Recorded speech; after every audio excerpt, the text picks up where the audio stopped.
teman-teman, sebelum saya menjelaskan secara rinci apa itu fraud, teman-teman harus bisa membedakan antara kesalahan dengan kecurangan, teman-teman. Nah, kecurangan harus dibedakan dengan kesalahan, teman-teman.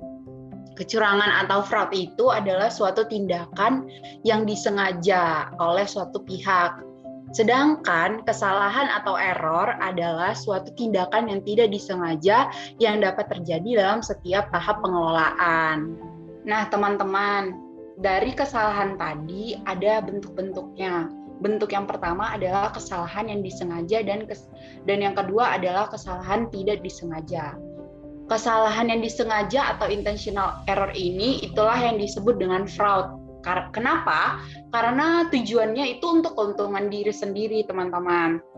Bentuk-bentuknya itu seperti window dressing. Window dressing ini seperti merekayasa laporan keuangan supaya terlihat lebih baik. Itu kan artinya sama dengan memanipulasi lah, seperti itu. Dan yang kedua adalah check hitting. Check hitting itu adalah saldo rekening bank ditampilkan lebih besar sehingga current ratio terlihat lebih baik. Nah, sedangkan kesalahan yang tidak disengaja atau unintentional error ini itu lebih ke human error, teman-teman, atau kesalahan yang bukan kecurangan, seperti itulah. Bentuk-bentuknya adalah salah menjumlah dan salah menerapkan PSAK karena ketidaktahuan, bukan karena kesengajaan, seperti itu. Nah, teman-teman, selanjutnya saya akan menjelaskan tentang jenis-jenis dari fraud. Jenis-jenis dari fraud ini terbagi atas 3, teman-teman. Yang pertama ada fraud terhadap aset atau asset misappropriation. Yang kedua ada fraud terhadap laporan keuangan atau fraudulent statement. Yang ketiga ada korupsi atau corruption. Nah, teman-teman, selanjutnya saya akan menjelaskan jenis-jenis dari fraud tadi. Yang pertama itu kan fraud terhadap aset atau asset misappropriation.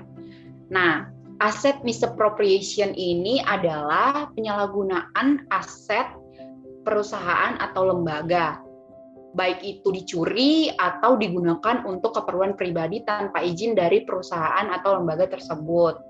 Seperti kita ketahui, aset perusahaan atau lembaga bisa berbentuk kas atau uang tunai dan non-kas. Sehingga dari fraud terhadap aset ini atau aset misappropriation ini dikelompokkan menjadi 2 jenis fraud terhadap aset yaitu cash misappropriation dan non-cash misappropriation. Apa itu cash misappropriation?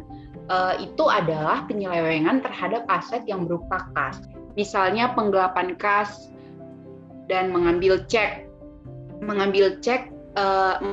pembayaran dari pelanggan atau menahan cek pembayaran untuk supplier, teman-teman. Nah, selanjutnya ada non-cash misappropriation, teman-teman. Ini adalah penyelewengan terhadap aset yang berupa non-cash. Misalnya menggunakan fasilitas perusahaan untuk kepentingan pribadi. Misalnya seperti ini, contoh kecilnya adalah kan di suatu perusahaan ini pasti ada tumpukan kertas kan, misalnya kertasnya ada 1 rim tuh ditumpukin. Nah, ada satu karyawannya mikirnya begini, saya ambil aja 10 lembar buat anak saya coret-coret seperti itu. Nah, kan itu bukan kepentingan kantor. Jadi kalau misalkan dia mengambil 10 lembar setiap hari dalam 1 bulan itu sudah berapa ribu lembar. Seperti itu adalah contoh dari non-cash misappropriation, teman-teman. Nah, teman-teman, selanjutnya ada fraud terhadap laporan keuangan atau fraudulent statement. Nah, fraudulent statement ini terbagi menjadi 2 jenis, yaitu finansial dan non-finansial. Finansial itu seperti apa? Seperti kecurangan yang dilakukan oleh manajemen dalam bentuk salah saji material laporan keuangan yang merugikan investor dan kreditor.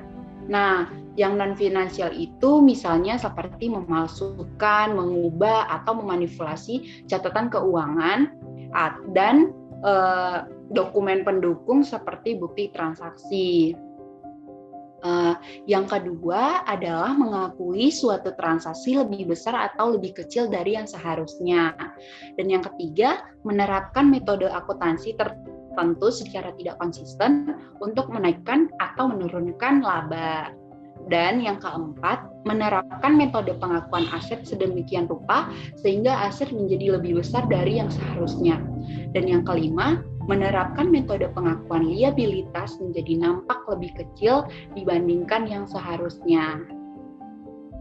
Nah, teman-teman, dalam sebuah pengelolaan keuangan di perusahaan ini tentunya tidak luput dari kecurangan laporan keuangan atau niat buruk seseorang yang selalu ingin menyalahgunakan keuangan perusahaan yang akan berdampak buruk bagi perusahaan tersebut. Jika kecurangan ini dilakukan terus berlangsung, akan membuat perusahaan menjadi gulung tikar semakin cepat, teman-teman. Nah, teman-teman, selanjutnya saya akan menjelaskan tentang korupsi. Pasti teman-teman sudah tidak asing lagi kan dengan kata-kata korupsi ini. Nah, korupsi ini dibagi menjadi dua jenis. Yang pertama adalah konflik kepentingan atau conflict of interest. Dan yang kedua adalah menyuap atau menerima suap atau bribery and extortion. Nah, teman-teman, konflik kepentingan ini adalah seperti seseorang atau kelompok orang di dalam suatu perusahaan atau lembaga. Biasanya seseorang ini adalah manajemen level yang memiliki hubungan istimewa dengan pihak luar. Pihak luar ini entah itu orang atau badan ya teman-teman. Hubungan istimewa ini, kenapa dibilang hubungan istimewa? Karena dia memiliki kepentingan tertentu. Misalnya si pihak luar ini punya saham di perusahaan tersebut atau anggota keluarganya, sahabat dekatnya, dan lain-lain. Nah, ketika perusahaan atau lembaga bertransaksi dengan pihak luar ini, apabila seorang manajer atau eksekutif mengambil keputusan tertentu untuk melindungi kepentingannya itu. Nah, sehingga perbuatan ini mengakibatkan kerugian bagi perusahaan atau lembaga. Biasanya kita menyebutnya adalah kolusi dan nepotisme, gitu teman-teman. Kolusi itu kan biasanya dia dibarengin dengan korupsi ya, yaitu penyalahgunaan wewenang yang dimiliki oleh salah satu pihak atau pejabat negara. Nah, nepotisme ini adalah lebih memilih saudara atau teman akrab berdasarkan hubungannya, bukan berdasarkan kemampuannya, begitu. Nah, menyuap atau menerima suap ini adalah kita misalkan dengan menerima komisi atas pembocoran rahasia perusahaan, begitu teman-teman. Nah, selanjutnya ada fraud triangle. Apa sih fraud triangle itu? Fraud triangle adalah skema atau gagasan dalam mengamati penyebab terjadinya kecurangan. Nah, skema ini pertama kali diperkenalkan oleh Donald tahun 1953 dalam literatur profesional SAS nomor 99 yang dinamakan dengan fraud triangle. Nah, dalam analisis ini, fraud triangle itu punya 3 tahapan nih. Ada financial pressure, ada rationalization, ada opportunity. Nah, di sini sekarang aku mau menjelaskan tentang 3 tahapan ini. Ada pressure. Pressure adalah manajemen atau pegawai mendapatkan tekanan untuk melakukan kecurangan. Contohnya itu misalkan dari masalah keuangan. Biasanya di sini tuh orang yang mempunyai masalah keuangan itu tamak, terus hidupnya melebihi kemampuan, terus banyak hutang. Ada juga karena penyakit mental. Penyakit mental tuh biasanya karena penjudi atau peminum atau juga pencandu narkoba. Lalu ada tekanan di tempat kerja. Biasanya ini tuh karena kurang mendapatkan perhatian, terus kondisi kerja yang buruk. Nah, di sini ada opportunity. Opportunity ini adalah situasi yang memberikan kesempatan bagi manajemen atau pegawai untuk melakukan kecurangan. Contohnya itu seperti sistem pengendalian internal yang lemah, tindakan disiplin yang lemah terhadap pelaku pelanggaran, lalu ada kewenangan dan tanggung jawab yang tidak jelas. Terus ada kelalaian atasan juga. Selanjutnya, rationalization. Nah, di sini rationalization ini adalah adanya suatu sikap, karakter, atau seperangkat nilai-nilai etika yang memungkinkan manajemen atau pegawai untuk melakukan tindakan yang tidak jujur. Atau mereka berada dalam suatu tindakan yang memberikan mereka tekanan yang cukup besar, sehingga menyebabkan mereka membenarkan melakukan perilaku yang tidak jujur tersebut. Contohnya itu kayak pegawai mencontoh atasannya atau rekan sekerjanya melakukan fraud, terus merasa sudah berbuat banyak untuk perusahaan, terus dia menganggap yang diambil tidak seberapa, dan dia menganggap itu adalah meminjam, nanti akan dikembalikan. Nah, itu teman-teman.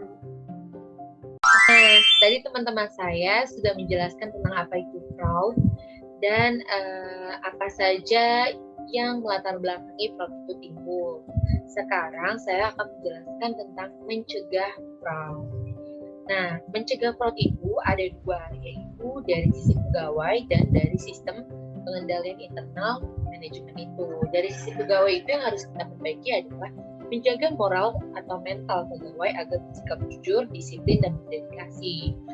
Untuk sistem pengendaliannya, perusahaan harus membangun sistem pengendalian internal yang efisien dan efektif. Bagaimana sih sistem pengendalian yang efisien dan efektif? Ada di slide selanjutnya.